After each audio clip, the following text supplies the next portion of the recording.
Hej, jeg hedder Frederik Wales, og jeg er produktchef for D-Link. At affaldssortere er ikke så mærkeligt, men at gøre et aktivt miljøvalg, når det gælder elektronik, føles måske ikke så naturligt endnu.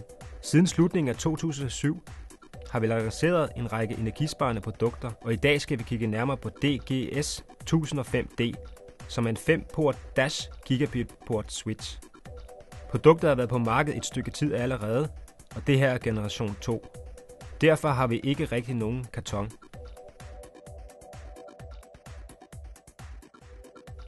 Den færdige karton kommer naturligvis til at se bedre ud, men kartonen indeholder i hvert fald en 5 gigabit port switch, strømoplader og skruer for at kunne sætte den op på væggen.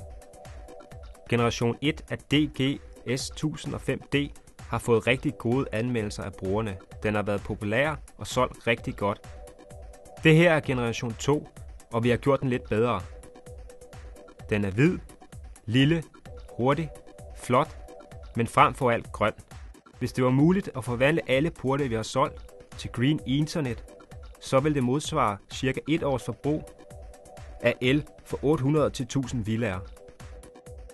Green Ethernet fungerer på følgende måde. Hvis der ikke sidder noget kabel i porten, er porten helt slukket. Et Ethernet-kabel kan være 100 meter langt, men hvem af os har et 100 meter kabel derhjemme? Så det switchen gør, er, at hvis der sidder et kabel i den, så kan switchen måle længden og bare sende så meget strøm ud, som er nødvendigt, hvilket sparer på energien og miljøet.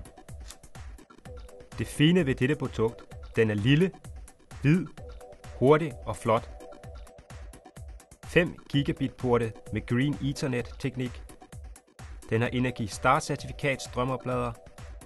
Den er flækløs, hvilket betyder, at den er støjfri. Hvis du har nogle spørgsmål, gode idéer eller vil i kontakt med mig, kan jeg nås produktchef @dlink.dk. Hej!